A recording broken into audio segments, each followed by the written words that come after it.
নমস্কার বন্ধুরা, আজকের আমি আবারও চলে এসেছি আজকের আরও একটা নতুন রেসিপি নিয়ে। আশা করছি আমার এই রেসিপিটা তোমাদের সবার খুব ভালো লাগবে। এটা কিন্তু খুবই চটপটা হয়, ভীষণ টেস্টি হয়, দারুণ ডেলিশিয়াস একটা রেসিপি।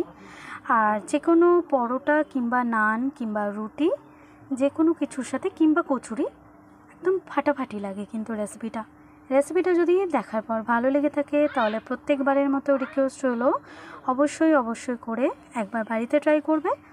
আর আমার চ্যানেলটাকে অবশ্যই করে সাবস্ক্রাইব করে আমার পাশে থাকার জন্য অনেক অনুরোধ রইল। তো দেখো, সবার প্রথমে এখানে একটা কড়াইয়ের মধ্যে আমি এখানে কয়েকটা টমেটো নিয়ে নিয়েছি। আর এই রেসিপিটা বানানোর জন্য একদম ফ্রেশ এরকম লাল লাল টমেটো হলে খুবই ভালো হয়। তো আমি এখানে টমেটো মোট 7 পিস নিয়েছি। আর টমেটোগুলো প্রথমে একটু ভালো করে জলে ধুয়ে নিয়েছি, তারপরে একটা কড়াইয়ের মধ্যে দিয়ে দিয়েছি। আমি টমেটোর খোসাটা ফেলে কিন্তু টমেটোটাকে ব্যবহার করব। তো টমেটোর খোসা আমি একদম অপছন্দ করি, সেই জন্য এই প্রসেসটা আমি একটু দেখাচ্ছি তোমাদের। তো এরমভাবে টমেটোর উপরে এরকমভাবে আমি একটু কাট লাগিয়ে দিচ্ছি। এতে কি হবে, টমেটোটা যখন 1-1.5 মিনিট জাস্ট একটু সেদ্ধ করে নেব তখন কিন্তু অনায়াসে খোসাটা একদম বেরিয়ে যাবে টমেটো থেকে, ছাড়ানো হয়ে যাবে। আর অত্যন্ত টেস্টি হবে কিন্তু, মুখে একদম টমেটোর খোসা বলতেই থাকবে না, একদম মুখের মধ্যে মিলিয়ে যাবে। তো দেখো, সমস্ত টমেটোগুলোকে আমি কিন্তু এরমভাবে কাট লাগিয়ে দিয়েছি। আর এইবার আমি এর মধ্যে দিয়ে দিলাম পরিমাণ মতো জল। এবার আমি ঢাকাটা লাগিয়ে দেব, দিয়ে এটাকে 1 থেকে 1.5 মিনিট হাই ফ্লেমে একটুখানি জাস্ট ফুটিয়ে নেব। তো চলো, আমি কড়াটাকে একটু ঢাকা দিয়ে দিলাম। এইবার আমি এটাকে ফুটিয়ে নিচ্ছি। তো 1 থেকে 1.5 মিনিট কিন্তু তার বেশি নয়, তাহলে কিন্তু একদম গলে যাবে টমেটো। এতেই কিন্তু টমেটোটা অনেকটাই বেশি সেদ্ধ হয়ে যাবে। তো দেখো, 1-1.5 মিনিট একটু ফুটিয়ে নেওয়ার পর আমি এবার গ্যাসটা অফ করে দিয়েছি। আর এগুলোকে আমি জল থেকে তুলে নিয়েছি ছেঁকে একটা বাটিতে রেখেছি। ঠান্ডা হয়ে গেছে, ঠান্ডা হওয়া পর্যন্ত অপেক্ষা করেছিলাম। এবার আমি টমেটো থেকে খোসাগুলো কিন্তু ছাড়িয়ে নিচ্ছি।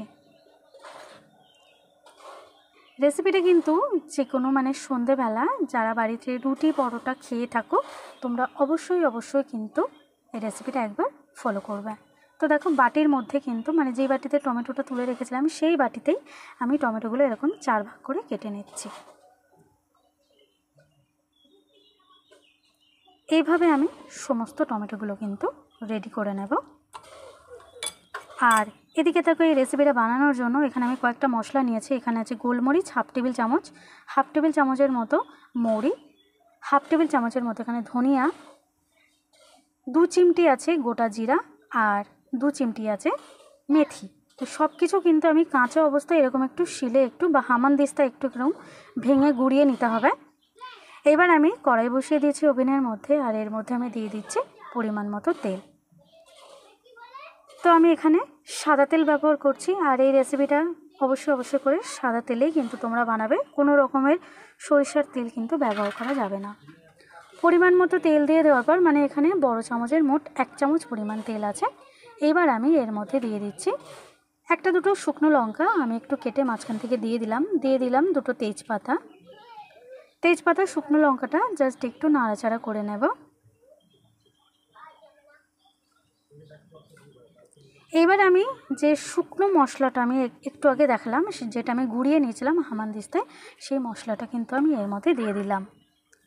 মশলাটা দিয়ে কিন্তু হাই ফ্লেমে কিন্তু প্রায় 30 সেকেন্ড মতো একটু নাড়াচাড়া করে নিতে হবে। আর মশলা থেকে যখন একটু সুন্দর গন্ধ বেরোবে আর মশলার কালারটাও একেবারে যখন চেঞ্জ হয়ে যাবে, তখন এর মধ্যে কিন্তু বাকি উপকরণগুলো কিন্তু আমি মিশিয়ে দেবো। তো প্রথমে দেখো, এখানে আমি একটা খুব বড় সাইজের পেঁয়াজ, মিডিয়াম সাইজের হলে তোমরা 2 পেঁয়াজ নিতে পারো। একটা বড় সাইজের পেঁয়াজ আমি এরকম যতটা পেরেছি ছোট টুকরো করে কেটে নিয়েছি। পেঁয়াজের টুকরোটা কিন্তু আমি তেলের মধ্যে দিয়ে দিলাম। তেলের মধ্যে দিয়ে আমি 30 সেকেন্ড মতো জাস্ট একটু নাড়াচাড়া করেছি। তারপরে এর মধ্যে আমি দিয়ে দিলাম 10-12টা রসুনের বড় কোয়া, আমি একটুখানি থেঁতো করে নিয়েছিলাম, সেই রসুনের কোয়াটাও আমি এর মধ্যে দিয়ে দিলাম। পেঁয়াজ আর রসুনটাকে আরও 30 সেকেন্ড মতো একটু ভালো করে নাড়াচাড়া করে নেব। এবার আমি এর মধ্যে দিয়ে দিচ্ছি 1 টেবিল চামচের মতো আদা বাটাটা দিয়ে খুব ভালো করে কিন্তু একটু কষিয়ে নিতে হবে প্রায় 1 মিনিটের মতো।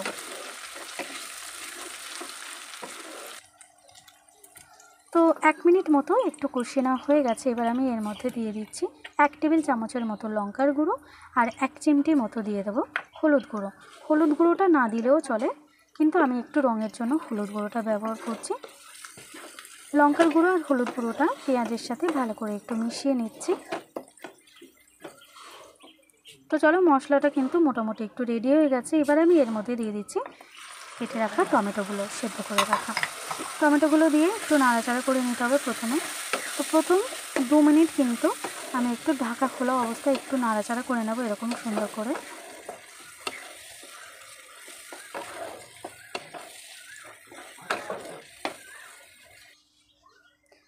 তো তোমরা যারা আমার এই রেসিপিটা দেখছো অবশ্যই করে প্লিজ রেসিপিটা যদি ভালো লেগে থাকে তাহলে একটা কমেন্ট করবে, আর অবশ্যই আমার চ্যানেলটাকে একটু সাবস্ক্রাইব করবে আর ছোট্ট করে একটা লাইক করে দেবে। তো দেখো 2 মিনিট মতো নাড়াচাড়া করে নেওয়ার পর এর মধ্যে পরিমাণ মতো লবণ দিয়ে আমি আরও 1 মিনিটের মতো ঢাকা দিয়ে হাই ফ্লেমে এটাকে হতে দিয়েছিলাম। 1 মিনিট পরে ঢাকাটা খুলে নিয়ে আবারও একটু নাড়াচাড়া করে নিচ্ছি। আঁচটাকে কিন্তু সব সময় হাইতেই রেখে দিতে হবে, লো করার কোনো প্রয়োজন নেই। আবারও একটু নাড়াচাড়া করে নিয়ে আরও 2 মিনিটের জন্য আমি একটু ঢাকা দিয়ে দিলাম।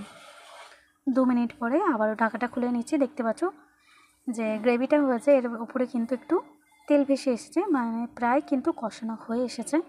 এবার আমি এর মধ্যে আরও কিছু মশলা অ্যাড করব। তো আমি তার আগে একটুখানি মিনিট দেড়েক মতো আরও একটু নাড়াচাড়া করে নিচ্ছি ঢাকাটা খোলা অবস্থায়। এইবার দেখো এর মধ্যে আমি দিয়ে দেব এখানে 4টে, আমি একটু মাঝারি, মানে মাঝারির থেকেও একটু ছোট সাইজের 4টে আলু আমি একটু সেদ্ধ করে নিয়েছিলাম খোসা সমেত। আর তারপরে আলুটা এরকম খোসা ছাড়িয়ে নিয়ে এরকম একটু হাত দিয়ে ভেঙে নিয়েছি, সেই আলুটা আমি এর মধ্যে মিশিয়ে দিলাম। চটপটে এই আলু টমেটো রেসিপিটা কিন্তু ভীষণ ইউনিক একটা রেসিপি আর অত্যন্ত ডেলিশিয়াস হয়। তোমরা প্লিজ কিন্তু বারবার বলছি বাড়িতে একবার রেসিপিটা ট্রাই করবে। যদি সকালবেলা ব্রেকফাস্টেও তোমরা এইটাও রাখতে পারো তাহলেও কিন্তু খাওয়া যেতেই পারে। এবার আমি এর মধ্যে দিয়ে দিলাম কয়েকটা কাঁচা লঙ্কা কিন্তু আমি চিড়ে নিয়ে নিই, তার কারণ আমি 1 চামচ মতো গুঁড়ো লঙ্কা ব্যবহার করেছি, সেই জন্য কাঁচা লঙ্কাটা আমি গোটা অবস্থাতেই রেখেছি। লঙ্কাটা দিয়ে দেওয়ার পর আবারও আমি একটুখানি নাড়াচাড়া করে নিচ্ছি। এবার আমি এর মধ্যে দিয়ে দিলাম 1 টেবিল চামচের মতো ধনিয়া গুঁড়োটা দিয়ে এর ওপরেই কিন্তু আমি এবার অ্যাড করে দেবো মেইন উপকরণ, মানে যেটা ছাড়া কিন্তু এই রেসিপিটা একদম ভালো লাগবে না। তো সেটা হলো কসুরি মেথি। আমি 1 মুঠো বড় করে কসুরি মেথি একটু হাত দিয়ে ক্রাশ করে দিয়ে দিলাম। কসুরি মেথিটা দিয়ে একটু নাড়াচাড়া করে নিচ্ছি। মশলাটা দেখো একদম রেডি, মানে রেসিপি যেটা আমি বানাচ্ছি একদম কিন্তু কষানো কমপ্লিট হয়ে গেছে। এবার আমি এর মধ্যে দিয়ে দিলাম গরম জল। তোমরা চাইলে ঠান্ডা জলও দিতে পারো, কিন্তু আমি যে কোনো রেসিপিতে একটু গরম জল ব্যবহার করি, এতে কিন্তু রেসিপির টেস্টটা কিন্তু দ্বিগুণ হয়ে যায়। তো আমি এখানে প্রায় 250 ml মতো কিন্তু জল দিয়ে দিয়েছি। তারপরে এটাকে ঢাকা দিয়ে আমি কিন্তু হতে দিয়েছি প্রায় 3 মিনিটের মতো। 3 মিনিট পরে আমি ঢাকাটা খুলে নিচ্ছি। দেখতে পাচ্ছ এটা কিন্তু আমার একদম রেডি হয়ে এসেছে। আর এইরকম একটু মানে গ্রেভিটা রাখবো, এটা কিন্তু ঠান্ডা হয়ে গেলে আরও একটু কিন্তু টেনে যাবে। তো চলো, এবার আমি উপর থেকে দিয়ে দিলাম 1/2 টেবিল চামচের মতো চিনি, আর গ্যাসটাকে কিন্তু এবার আমি অফ করে দেব। আর দিয়ে দেব সামান্য একটু গরম মশলার গুঁড়ো। আর এই গরম মশলার গুঁড়োর উপরে কিন্তু আমি দিয়ে দেবো 1 চামচ মতো বাটারের বদলে কিন্তু তোমরা ঘিও দিতে পারো। দিয়ে তারপরে এটাকে ঢাকা বন্ধ করে রেখে দেবো 1 মিনিটের মতো। আর 1 মিনিট পরে কিন্তু আমি এটা সার্ভ করব। তো আজকে রাতে কিন্তু ডিনারে আমি এইটা বানিয়েছি, মানে আলু চটপটার এই রেসিপিটা আলু টমেটোর। আর এর সাথে রয়েছে একটা মশলা কচুরি। তো মশলা কচুরির রেসিপিটা কিন্তু আমি এর পরের ভিডিওতে তোমাদের সাথে শেয়ার করব। আশা করছি আমার এই আজকের রেসিপিটা তোমাদের সবার খুব ভালো লেগেছে, তোমরা খুব এনজয় করেছো এই রেসিপিটা। আর অবশ্যই করে আমার পাশে থাকার জন্য আবারও তোমাদের সবাইকে অনেক রিকোয়েস্ট করছি, তোমরা প্লিজ আমাকে একটু সাপোর্ট করো এগিয়ে যাওয়ার জন্য। তো চলো, আজ এই পর্যন্তই। আবারও দেখা হবে এরকম আরও একটা নতুন রেসিপি নিয়ে। তো এতক্ষণ পর্যন্ত তোমরা দেখছিলে লিপিকার রান্নাঘর। থ্যাংক ইউ সো মাচ এই ভিডিওটা দেখার জন্য।